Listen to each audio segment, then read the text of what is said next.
তৃণমূলের প্রভাব খাটিয়ে উনি কিন্তু ওখান থেকে বেরিয়ে আসে। প্রধানমন্ত্রী আবাস যোজনা প্রচুর দুর্নীতি, ঘর একটা ভাঙা, তো আমি এখনো আজ পর্যন্ত বাড়ি পাই নাই। দেখুন গত 5 বছরের কাজ কি বলবো, যেমন ভাবে আমরা দেখে এসেছি সেইভাবেই চলছে। ফসল বলতে আপনার ওই যারা প্রাপ্য লয় তারা পাইছে। আমাদের এই বর্ষার সময় প্রতিবার 4বার 5বার করে জল উঠাতে হয়।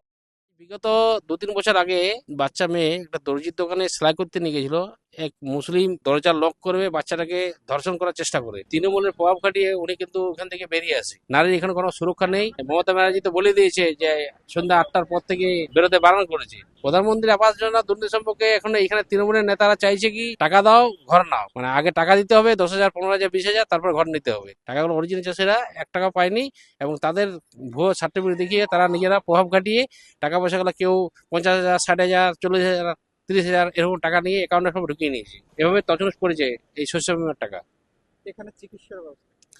এখানে চিকিৎসা ব্যবস্থা অনেক গাফিলতি আছে। যেমন কিছুদিন আগে, বিগত আজ 1-1.5 বছর আগে, সরবেড়া সুপার স্পেশালিটি হসপিটালে এক বাচ্চা ছেলে সাপের কামড় খেয়ে ডাক্তারকে নিয়ে ছুটে আসে। তো সেই ডাক্তারকে যে যথারীতি উনি বলে যে আমাকে এই সাপে কামড়িয়েছে, কিন্তু কোনো কর্ণপাত করেনি। মানে ও ডাক্তার বলেছে যে না, তোমাকে সাপে কামড়ে তোমার বাড়ির লোককে ডেকে নিয়ে এসো, এই করে নিয়ে ডাক্তার বলেছে নাকি আবার ওটা খোঁচাতে কাটা গেছে। ডাক্তার কোনো চিকিৎসা নেয়নি এবং সেটা গাফিলতির কাছে পরবর্তী খেলে সে ছেলেটা মারা গেছে। তো রাস্তাঘাট হচ্ছে অ্যাকচুয়ালি, কিন্তু সেখানে রাস্তাঘাটটা ঠিকমতো ভাবে হচ্ছে না। 1 লাখ টাকা স্যাংশন হচ্ছে, সেখানে 80,000 টাকা 90,000 টাকা তৃণমূল নেতারা লুটুপুটু করে খাচ্ছে। চাকরি শিল্প তো হয়নি, সৌতাই তো কিছুদিন আগে দেখলেন তো 26,000 চাকরি হওয়া চাকরি সে তো জ্বলে গেল। আবার চাকরি তো কোনো এই ঢপের শিল্প বানাচ্ছে, চপের শিল্প বানাচ্ছে। প্রধানমন্ত্রী আবাস যোজনা প্রচুর দুর্নীতি। পার্টির নেতারা, তৃণমূলের নেতারা প্রত্যেক উপভোক্তাকে বলে আগে 20,000 30,000 যে দিতে পারবে তাকে বাড়ি দেওয়া হবে। আর প্রধানমন্ত্রী আবাস যোজনা বাড়িটা বাংলার বাড়ি বলে চালাচ্ছে তৃণমূলের অঞ্চল সভাপতি, বুথ সভাপতি, তারাই পাচ্ছে বাড়ি। তাদের 2-3টে করে তাদের ছেলে মেয়ে বউ, এমন তিনটা করে একজন পরিবারে 2-3টে করে বাড়ি পাচ্ছে। কিন্তু সাধারণ মানুষ সাধারণ মানুষ পাচ্ছে না। তাদের যারা চাষের সম্বন্ধে জানে না তারাকে তাদের অ্যাকাউন্টে মোটা মোটা টাকা ঢুকিয়ে দিচ্ছে। তৃণমূলের নীতিটাই এরকম, বুথ স্তরের নেতাকে হুমকি দেওয়া হয়। রাস্তাঘাট খুব খারাপ, চিকিৎসার ব্যবস্থা তো বেহাল। ঝাড়িবাড়ি একটা স্বাস্থ্য কেন্দ্র আছে, সেটা বামফ্রন্টের আমলে চালু হয়েছিল, তৃণমূলের আমলে একদম ব্লক হয়ে গেছে। আমার নাম প্রতীক পাবন বাউরি। আমি বাড়ি পাইনি, আমার বউ মারা গেছে, আমার 2টো ছেলে আছে, আমার ছেলে মামা ঘরে থাকে, ঘর একটা ভাঙা, তো আমি এখনো আজ পর্যন্ত বাড়ি পাই নাই। যোগাযোগ করেছি কিন্তু বাড়ি আমাকে কিন্তু কেউ দেয়নি, সাহায্য করে না পার্টির থেকে।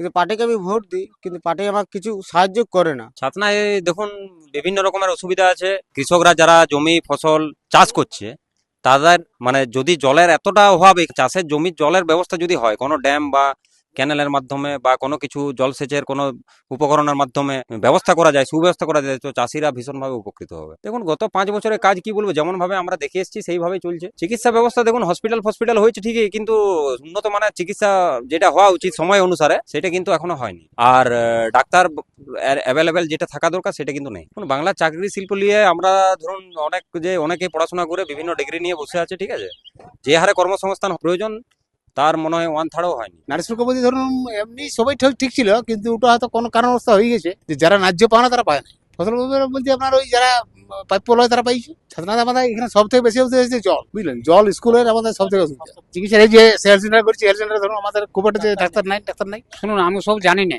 আমাদের যে এখানে গ্রামটা আছে না, আমাদের এই বর্ষার সময় প্রতিবার 4বার 5বার করে জল উঠাতে হয়। অবশ্য ঘর তো পাই নাই, এখনো জল উঠে দেবে। এখন যদি জল হয় পাম্পে জল তুলতে হয়।